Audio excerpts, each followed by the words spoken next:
मित्रांनो, गाडी बंद पडू नये म्हणून क्लच आणि ॲक्सिलरेशनचं समन्वय साधणं खूप महत्त्वाचं असतं. मॅन्युअल गाड्यांमध्ये हा खूप मोठा प्रॉब्लेम असतो, बऱ्याच लोकांना जाणवतो. क्लच पूर्ण दाबतात आणि सोडून जातो आणि गाडीमध्येच बंद पडते. तर तुम्हाला मी सिंपल ड्रायव्हिंग टिप्स सांगणार आहे, कशाप्रकारे तुम्हाला हा समन्वय साधायचे. गाडी पुढे घेऊन जाण्यासाठी तुम्हाला क्लच पूर्ण दाबा, फर्स्ट गिअर टाका आणि आता तुम्हाला बायटिंग पॉईंट शोधायचे. म्हणजे काय करायचे, क्लच आहे तो हळूहळू सोडायचे. एक पॉईंट असा येईल जिथे आहे ना इंजिनचा आवाजाने मित्रांनो चेंज होतो किंवा थोडी गाडी आहे ना पुढे सरकते.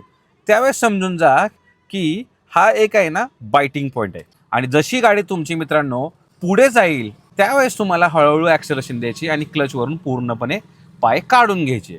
आणि जशीच मित्रांनो तुमची गाडी पुढे जाते, ओके, आणि मग आता तुम्हाला पॉवर द्यायची, तेव्हा तुम्ही ॲक्सेलरेशनचा बिंदास तुम्हाला जसा यूज करायचे तसा तुम्ही यूज करू शकता.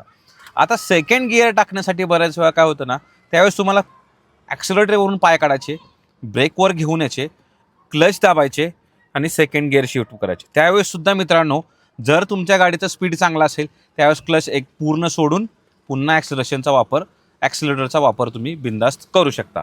अशा प्रकारे तुम्ही क्लच आणि ॲक्सिलरेटरचा समन्वय साधू शकता, जेणेकरून गाडी बंद पडणार नाही.